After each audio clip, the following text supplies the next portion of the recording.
The first day of the 65th Frankfurt Motor Show is winding up now, and my feet look like corned beef, and I've seen a lot of cars, but what have we really liked here? Leo, what have you seen?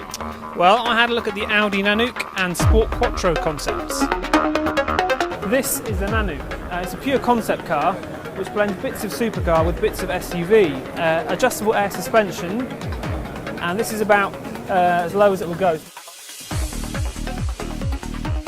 Scissor doors, of course, which everyone loves, and at the front there's a new look grille and headlights, which is effectively the new face of Audi. This is the Sport Quattro concept.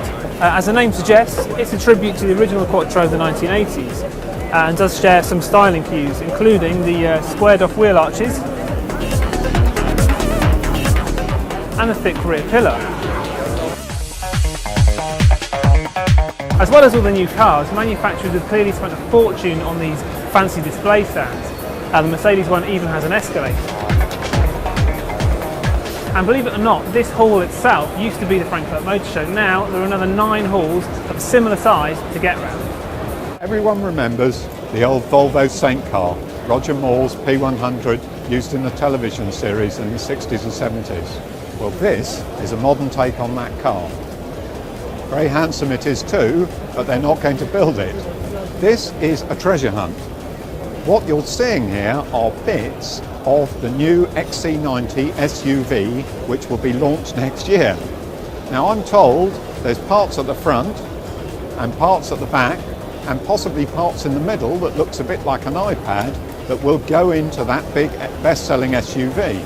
I went to see one of the stars of the show, the Jaguar CX-17. Officially, it's a design study that highlights what's possible with the company's new lightweight aluminium architecture. The first car to be built using this will be a compact saloon to rival the BMW 3 Series, then there'll be the next XF, and although Jaguar hasn't confirmed that it will build an SUV, this concept car looks almost ready for production. It even has proper door handles and a fuel filler cap. The styling is very similar to the XJ at the front, with hints of the F-Type at the rear, and you could say a bit of Porsche Cayenne at the side. This year's Hollywood film, The Internship, suggested that it was only Google working on the self-driving car. That's a myth. This car drove itself into the hall today. Just look at the amount of cameras on it.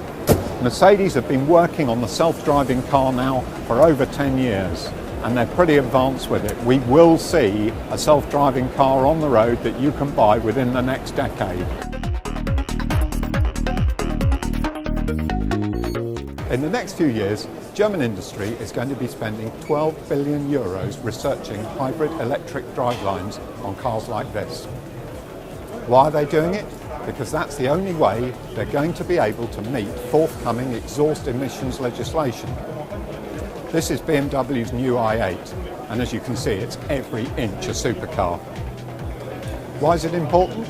Because under that gorgeous carbon fibre skin is BMW's own 120 horsepower electric motor and the new 3-cylinder petrol engine from the Mini. Mercedes aren't the only company that has a hall all to themselves here. BMW has one of its own at the far end, and just outside is an Audi stand. What all the stands have in common though is a VIP area, which we can't get access to. Hello, can I go in there?